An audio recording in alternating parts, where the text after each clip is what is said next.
काम नेकी के जो कर गए उनकी रोशन कहानी रहेगी। काम नेकी के जो कर गए उनकी रोशन कहानी रहेगी।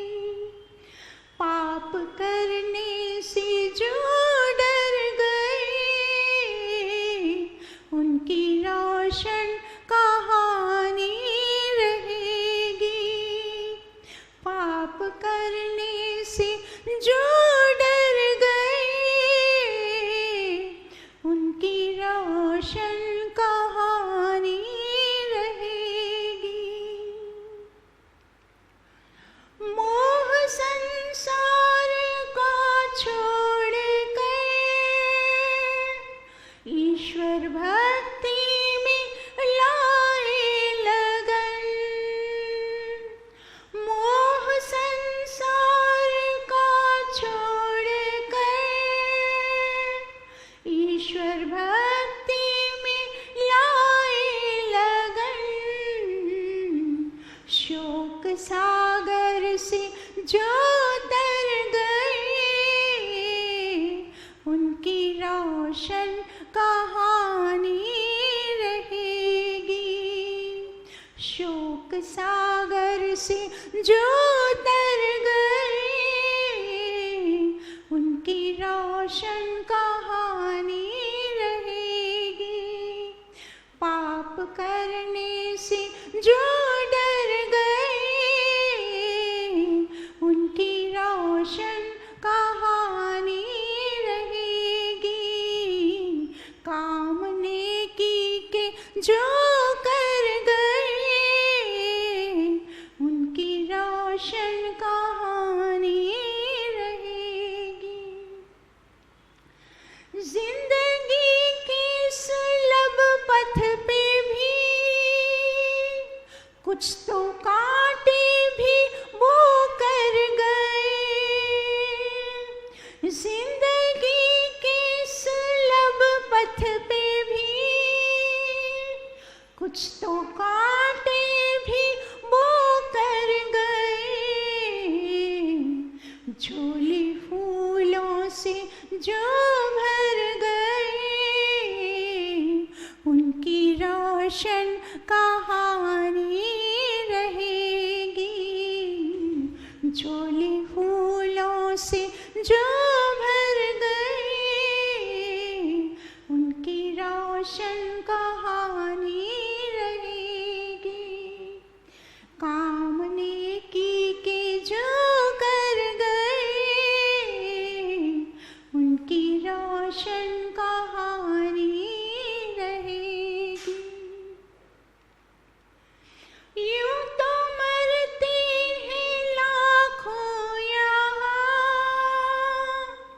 कायरों की तरह आदमी। यूं तो मरते हैं लाखों यहाँ कायरों की तरह आदमी। देश जाति पे जो मर गए उनकी रोशन कहानी रहेगी। देश जाति पे जो मर गए उनकी रोशन कहानी रहेगी। काम नेकी के जो कर गए उनकी रोशन कहानी रहेगी। अपने सुख दुख में बेमोल तो खो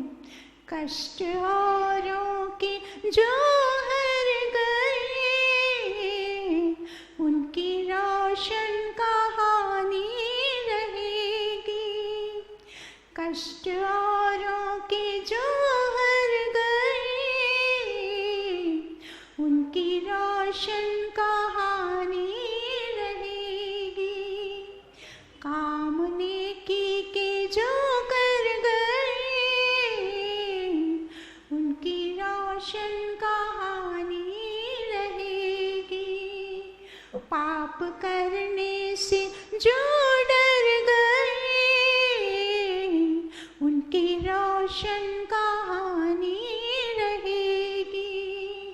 काम नेकी के जो कर गए,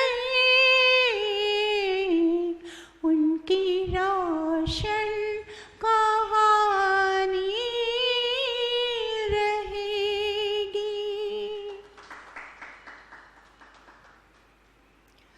जो नेकी के काम कर गए, जो शुभ कर्म कर गए, जो पुण्य कर्म कर गए, उनका क्या बता दिया?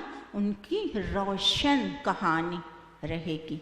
रहती है ना, हम देखते हैं श्री राम है, श्री कृष्ण है, फिर गौतम, कपिल, कणाद, पतंजलि, महर्षि दयानंद सरस्वती आदि आदि अनेक ऐसे महापुरुष जिन्होंने पूरा जीवन मात्र जगत कल्याण के लिए शुभ कर्म किए, नेक कर्म किए, पुण्य कर्म किए, कल्याण किया, तो उनका नाम हम आज तक भी बड़े आदर मान सम्मान से उनको याद करते हैं और उनकी पूजा भी करते हैं। कई लोग तो देखिए रामकृष्ण की पूजा आदि भी करते हैं। तो इस तरह से वो अमर हो गए।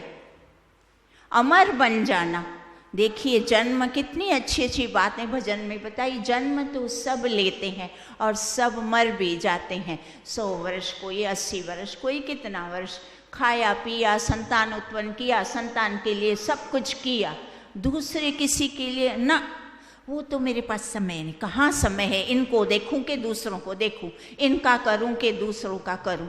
ऐसी सोच, निम्न स्तर की स्वार्थी सोच। ऐसा नहीं है कि उनके पास समय नहीं है, समय सबके पास। ये जो जिनकी हम कहानियाँ गाते हैं, जिनको मान सम्मान याद करते हैं, उनके पास भी समय तो उतना ही था, मात्र 24 घंटे ही थे।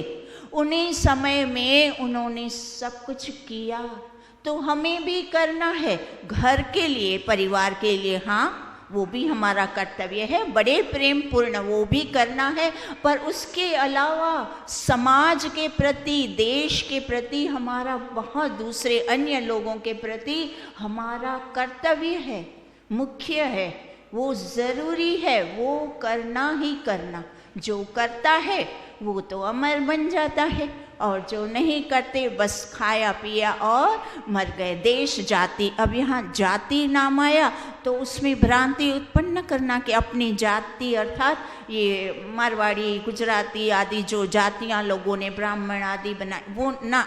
जाति का अर्थ वेद में और सारे के सारे दर्शनों में क्या बताया कि जाति अर्थात मनुष्य जाति, पशु जाति, पक्षी जाति, ये जाति है। सारे मनुष्य तो फिर वो मनुष्य, मानव जाति, उसको कहते हैं मानव जाति। और जितने भी प्राणी हैं, पशु हैं तो पशु जाति, पक्षी आती है। तो इस तरह से जाति का अर्थ निकालना है। जातिवाद में इसका गलत अर्थ शब्दों के, क्योंकि इसमें तो शब्द इतने जो मुख्य मुख्य शब्द हैं वो पिरोए जाते हैं, उसका सही अर्थ समझना हमारा, समझाना विद्वान का कर्तव्य है। और हमें सब भी उसके सही अर्थों को पकड़ना, अर्थ का अनर्थ न करना। और कितने देशभक्त भी, वो भी अमर हो जाते हैं जो देश के लिए प्राण न्यौछावर करते हैं। भगत सिंह है, नेताजी सुभाष चंद्र, वीर सावरकर, अनेक नामों की गिनती, अनंत गिनती है, जिन्होंने देश के प्रति भी अपने प्राण न्यौछावर कर दिए, वो भी अमर हो गए, वो भी उतने ही अमर हो गए। तो इस तरह से हम एक छोटी सी रोचक कहानी सुनते हैं। तो एक गांव में एक लोहार रहता था, बड़ा नेक व्यक्ति था। उसको दूसरों का काम सब कुछ करने में बड़ा अच्छा लगता था, उसका स्वभाव था। अब अंत समय तो आता है, किसी का जल्दी आ जाता है, किसी का देर से आता है। अब उनका थोड़ा जल्दी ही समय था, तो उनका अंत समय आ गया। तो उनको एक देवदूत लेने के लिए आ गया और बोला, चलो भैया आपका समय हो गया, आपको चलना पड़ेगा। तब उस व्यक्ति ने, लोहार ने, उस देवदूत से कहा कि मैं चलने को तो तैयार हूँ, मुझे तो कोई आपत्ति ऐसी है नहीं, पर मैं क्या बताना चाहता हूँ आपको कि इस इतने बड़े दूर दूर के गांव में और दूसरी जगह में भी काफ़ी दूर तक कोई भी दूसरा लोहार है ही नहीं, और अभी फसलों की समय है, तो ये जितने भी किसान आदि है उनको औजारों को वो ठीक करवाना आदि तो मेरी उनको ज़रूरत पड़ती है, तो मैं नहीं होऊंगा तो उन सारे बेचारे किसान सारे दुखी हो जाएंगे, उनका काम बिगड़ जाएगा। तो आप ऐसा करो, भगवान से जाके बोलो कि मुझे कुछ समय दे, मैं इनका काम करूं, आप पूछ के आओ। वो देवदूत गया, भगवान से पूछा कि इस तरह से लोहार समय मांग रहा है, उसको दूसरों की बड़ी चिंता लगी है, गांव वालों की, और वो समय मांगता। तो भगवान बोला हाँ तो ये तो अच्छी बात है, दूसरों के लिए अगर वो समय मांगता है तो फिर समय दे दो, कोई बात नहीं, उसको बोलो 2 वर्ष तुम करो ये काम। 2 वर्ष का उसको समय मिल गया, उस काम करता रहा। अब 2 वर्ष के बाद वो देवदूत वापस उसके पास आया, तब वो लोहार क्या कहता है, मैं चलने को तो तैयार हूँ, पर मैं सच्ची बताता हूँ, मेरा जो पड़ोसी है वो बहुत बीमार है और उसके छोटे छोटे बच्चे भी हैं, उसकी पत्नी भी ज़्यादातर बीमार ही रहती है। अब उसकी फसलें उग के तैयार हो चुकी है, अब अगर ऐसे समय में मैं उसकी मदद नहीं करूँगा तो उस बेचारे का तो सारी फसलें बेकार और उसका सारा काम बिगड़ जाएगा। तो अब आप वापस जाके भगवान से पूछो, मुझे समय देते हैं तो मैं उसका कार्य कर दूं, फिर मैं आऊँगा। वापस दूत गए और भगवान से बोले हाँ समय दे दो ना, आज ऐसे मनुष्य है कहाँ जो दूसरों का दुख दर्द इतना अच्छी तरह से पीड़ा समझते हैं और उसको करने के लिए तत्पर रहते हैं। जैसे अपना कार्य वैसा ही उनको दूसरों का कार्य में हानि लाभ दिखता है। ये तो ऐसे मानव तो बहुत कम है ही नहीं। मैं तो बोलता हूँ उसको तो दे दो, समय दे दो। तो बोला हाँ तुम्हारे पास है समय, 2 साल तुम कर दो। तो ऐसा करते करते उस लोहार ने 40 वर्ष निकाल दिए। लोगों का कार्य करते करते उसको समय मिल गया और उसने मात्र लोगों का परोपकार किया, सबका भला किया, शुभ कर्म किए। और फिर जब उस एकदम से वृद्ध हो चुका, शरीर की तो एक सीमा होती है ना, सामर्थ्य होता है, जब एकदम वृद्ध हो गया, बुढ़ा हो गया, अब उसके शरीर में शक्ति न रही। उसने सोचा अब तो मैं इतना अशक्त हूँ तो मैं अपना कार्य भी स्वयं मुश्किल से कर पाता हूँ, तो दूसरों का तो करना अब संभव नहीं होगा। तब उसने ईश्वर को बोला, भगवान को बोलता है, हे प्रभु मैंने तुमसे खूब समय मांगा और आपने मुझे खूब समय दिया, पर अब मेरा ये शरीर किसी काम का ही नहीं रहा, इतना वृद्ध और अशक्त हो चुका है, मैं अपना ही मुश्किल से करता हूँ, तो दूसरों का तो मैं कुछ भी भला कर ही नहीं पाऊँगा, इसीलिए आप मुझे ले जाओ, अब मुझे ले जाओ, आप अच्छी तरह से आराम से आप मुझे ले जाओ। तब वो देवदूत बोला कि अब तो पक्का जाना पड़ेगा, वो आएगा। तब भगवान बोलते हैं नहीं, ऐसे इंसान को तो अब मैं स्वयं लेने जाऊंगा। तब भगवान स्वयं आते हैं और वो लोहार क्या कहता है उनको, भगवान आप मुझे स्वर्ग में ले जाओ। तब भगवान उससे पूछते हैं, क्या अभी भी तुम्हें स्वर्ग की जरूरत है? ये जो तुम पिछले 40-50 वर्षों से जो तुम रह रहे हो वो स्वर्ग ही तो था। स्वर्ग किसको कहते हैं? जहाँ एक दूसरे को सहयोग दिया जाए, एक दूसरे की पीड़ा को समझा जाए, उसी को ही तो स्वर्ग कहते हैं। हमारे वहाँ तो देवता लोग भी एक दूसरे की टांगे खींचते हैं और लड़ते झगड़ते हैं। इसीलिए तो मैंने मानव योनि मनुष्य उत्पन्न किया, ताकि उसके अंदर एक दूसरे की पीड़ा का अनुभव हो। सबकी आत्माएं एक सी है तो एक दूसरे का दुख पीड़ा दर्द अनुभव करके और फिर उसकी दुख को समझ के उसके दुख को हरने का प्रयत्न करे, वो ही तो इंसान है। तो इसीलिए तो मैंने इंसान बनाया। तो आप तो स्वर्ग में थे, मतलब कहने का तात्पर्य ये कहानियाँ हैं, कहानियों के माध्यम से मनुष्य को थोड़ी ज्ञान थोड़ा भारी जो होता है तो उसमें थोड़ी रुचि बनती है और सरलता से जो छोटे बालक भी आते हैं तो वो भी कहानी के माध्यम से सरलता से वो समझते हैं, उनको भी रुचि उत्पन्न होती है, समझते हैं, और ज्ञान उसका कहानी के अंदर जो सार, इतना सुंदर सार होता है कि मनुष्य का जीवन मिला ही हमें मात्र शुभ कर्म करने के लिए है। तो हमें शुभ कर्म से कभी भी कनी नहीं काटनी चाहिए। आज मनुष्य क्या करता है, अधिकांश कहीं किसी को देख भी रहा है अपने घर में, चाहे पड़ोस में, चाहे कहीं पे भी देख रहा है तो भी देखा अनदेखा करके निकल लेगा, निकल चलो चलो निकल लो, अपने आप को बोलेगा निकल लो, कहीं मेरा फिर समय ना बिगड़े, मुझे ना करना पड़े, मुझे ना बोल दे, चलो चलो निकलो। जहाँ समस्या देखी नहीं वहाँ से कनी काट कर भागते हैं।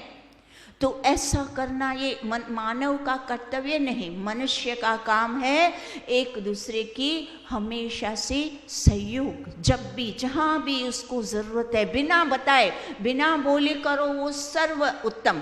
और अगर बिना बताए नहीं करते, कम से कम कोई बोलता है, तब तो किसी भी हालत में कितनी भी धन की हानि हो, समय की हानि हो, तो भी वह कार्य अवश्यमेव करना चाहिए। तो हम आज सांख्य दर्शन के सूत्र करते हैं। एक सांख्य दर्शन का 4था अध्याय, उसमें 29वां सूत्र है, न चेतस्य मलिन, न चेतस्य मलिन, न मलिन चेतस्य उपदेश बीज, न मलिन चेतस्य उपदेश बीज प्ररोहो अज्जवत, न आभास मात्रम मलिन दर्पणवत। तो ये सूत्र है। अब इसका शाब्दिक अर्थ क्या है? न मलिन चेतस्य, मलिन चित्त में उपदेश बीज प्ररोहो। तो उपदेश बीज जो है प्ररोहो अर्थात अंकुरित, ये जो मलिन चित्त होता है मनुष्य का, उसके अंदर ज्ञान का जो अंकुर है वो उपजता ही नहीं, उगता ही नहीं है। वो आगे फिर 2 उसके दृष्टांत बताए, अज्वद और न आभास मात्रम मलिन दर्पणवत। तो जैसे बंजर भूमि होती है, उसमें कितना भी उत्तम बीज आप डालो, पर वो बीज फलीभूत अंकुरित नहीं होगा। कितना भी उत्तम बीज है पर वो अंकुरित नहीं होता। क्यों? क्योंकि वो जो भूमि है वो मरु है, वो भूमि बंजर है, उसमें बीज उत्पन्न नहीं हो सकता, वो बीज भी व्यर्थ चला गया। तो वैसे ही जो मनुष्य का मन मलिन है, उसमें ज्ञान कितना उत्तम, हमारे वेदों के ज्ञान की कोई कमी है कहीं? एकदम शुद्ध पवित्र ज्ञान है, पर फिर भी वो ज्ञान उस हृदय में टिकता है, स्थिर होता है और विकास ज्ञान का विकसित होता है। ज्ञान का विकास किस में होता है? जो चित्त एकदम शुद्ध होता है, पवित्र होता है। अब मलिन किस चीज में होता है चित्त? तो मलिन होता है, यहाँ क्या बता दिया सांख्य दर्शन में कपिल ऋषि क्या बताते हैं कि राग, द्वेष, ईर्ष्या, अभिमान आदि इन सारे अवगुणों से, इन कलेशों से मन जो है चित्त है वो मलिन हो जाए। और ऐसे मलिन चित्त में फिर ज्ञान उपजता ही नहीं। आप कितना भी शुद्ध पवित्र ज्ञान प्राप्त कर लो, सुनोगे फिर ठहरेगा नहीं। एक कान से सुना दूसरे से निकल ही जाएगा, वो स्थिर नहीं हो पाएगा, और ना स्थिर होगा, ना आपको अपने आचरण में उतरेगा और ना ही लाभान्वित करेगा। तो इसीलिए चित्त की मलिनता, तो राग द्वेष, यहाँ मुख्य उसने ऋषि ने क्या बताया है कि राग द्वेष और ईर्ष्या अभिमान। तो उसमें 2 उन्होंने दृष्टांत भी दिए।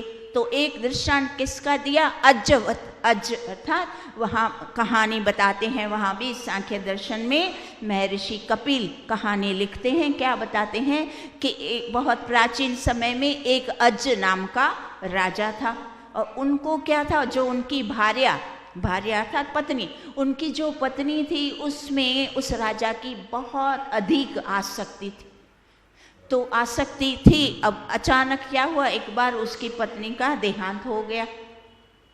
अब वो जो उसकी आसक्ति थी वो पत्नी के मरते ही एकदम हाल बेहाल हो गया, और पत्नी की मृत्यु की बात सुनकर उसकी आसक्ति और भी अधिक भारी अर्थात और अधिक हो गई।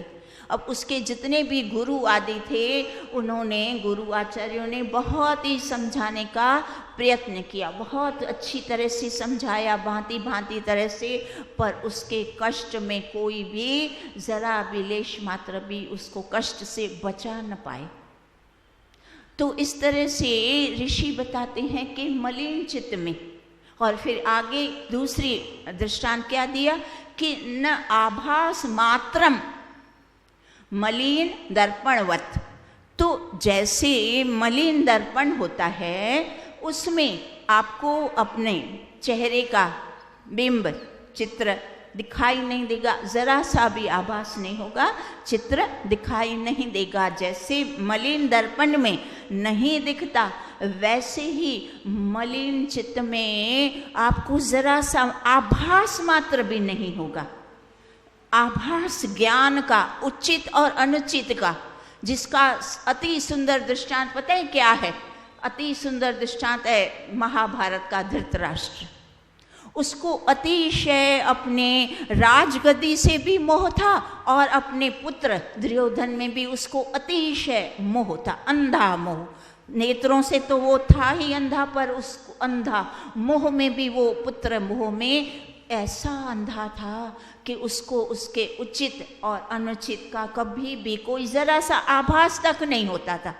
जो भी कितने सारे उनके राज्य में जितने भी सारे श्रेष्ठ गण थे, भीष्म पितामह देखिए, विदुर देखिए, जो भी उसको कुछ भी समझाने का लाख प्रयत्न किए, अंत तक प्रयत्न किए, पर वो जरा टस से मस न हुआ। ऐसा मोह उसको ऊपर से बुरा लगता था। कोई उसको समझाता, ज्ञान देता तो उसको वो ज्ञान भी पसंद नहीं आता था। उसको उनके प्रति भी मन में आवेश उत्पन्न होता। उसको क्या प्रतीत होता कि ये सारे मेरे पुत्र के दुश्मन हैं, ये मेरे पुत्र को प्रेम नहीं करते, मात्र ये पांडु पुत्रों को प्रेम करते, मेरे पुत्रों से प्रेम नहीं करते, इसीलिए ये उनको मेरे पुत्र के प्रति ऐसी ऐसी बातें बताते हैं। कहने का तात्पर्य, ये जो मोह हमने ये अच्छी तरह से प्रत्यक्ष देखा है, महाभारत तो सबने अच्छे से देखा है। तो और ऐसा आज आप देखेंगे बहुत सारे माता पिता भी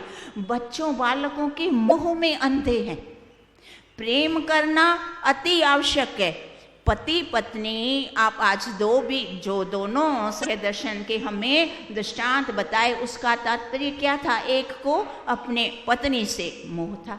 तो पति पत्नी का आपस में रिश्ता कैसा होना चाहिए? प्रेम पूर्ण और कर्तव्यनिष्ठ रिश्ता होना चाहिए। पति और पत्नी एक दूसरे आपस में मोक्ष मार्ग तक उसको ले जाने के लिए, परस्परस मोक्ष मार्ग, शुभ कर्म करने के लिए एक दूसरे को प्रेरणा दे और एक दूसरे को इस तरह से आगे उन्नत करने के लिए ये रिश्ते हैं। और प्रेम करना, प्रेम और मोह में बहुत सारा अंतर है। जब मोह होता है तब क्या होता है?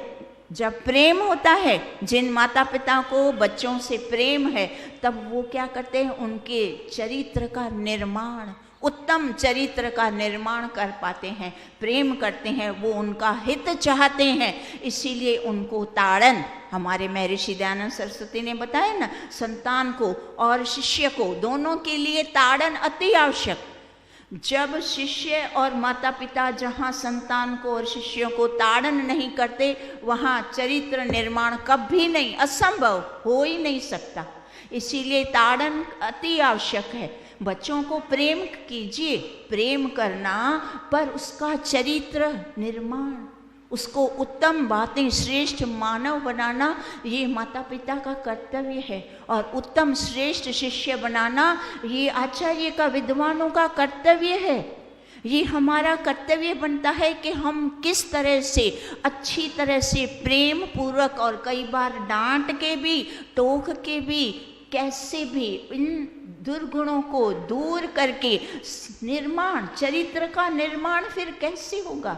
चरित्र का निर्माण करना दो व्यक्तियों के हाथ में है, एक तो माता पिता देव और दूसरा विद्वान देव। ये देव बताया है हमारे वेद में, हमारे दर्शनों में, हमारे उपनिषदों में ऋषि मुनियों ने इनको पूरा का पूरा अधिकार दिया, क्योंकि इन्हीं के हाथ में चरित्र निर्माण है। इन्होंने जहाँ कच्चाई की मोह के वश या किसी भी वश, स्वार्थ के वश, कई बार कुछ लोग तो स्वार्थ वश भी नहीं बोलते, सोचते हैं मैं आता रहूं बेकार में, मैं क्यों बुरा बनूं, तो जो करना है, जो मेरा काम है बोल जाना, बस ये जाने इनका काम। तो इस तरह का भी जहाँ एटीट्यूड होता है, जिसका इस तरह का सोच होती है, वहाँ भी चरित्र निर्माण शिष्यों का नहीं होता। जहाँ थे वैसे के वैसे बेचारे एक कान से सुन के दूसरे से निकाल के ऐसे ही समय बिगाड़ देते हैं, क्योंकि वहाँ कोई ज़्यादा क्या कहते हैं कि अधिक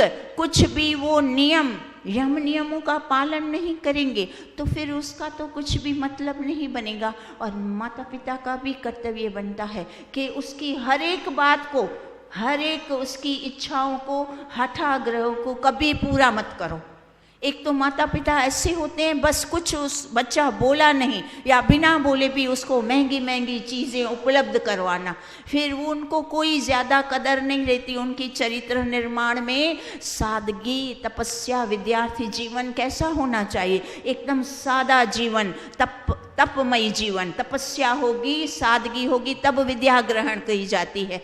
और जब ऐशो आराम विलासता में विद्या ग्रहण नहीं होती, फिर व्यक्ति आलसी, प्रमादी और उन सारी चीज़ों में जो आपने चीज़ें उसको पकड़ा दी, वो तो उसमें रचा पचा रहेगा, फिर विद्या ग्रहण करेगा ही नहीं और उसके चरित्र का निर्माण भी नहीं बनेगा।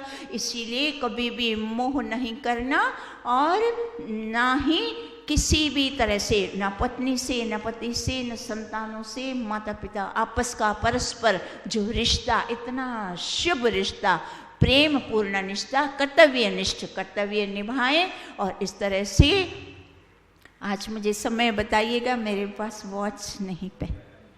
अच्छा, समय हो गया है, तो आज समय हो गया है। फिर अगला हम नए मंत्रों के साथ हम अपने ज्ञान की वृद्धि करते हैं। अभी हम शांति पाठ करेंगे। ओम ध्यो शांतिरंतरिक्षं शांति पृथ्वी शांति रापः शांति रोषधयः शांति वनस्पतयः शांतिर्विश्वे देवा शांति ब्रह्म शांति सर्वं शांति शांतिरेव शांति सामा शांतिरेधि। ओम शांति शांति शांति। सर्वेभ्यो नमः। आप सबका बहुत बहुत धन्यवाद।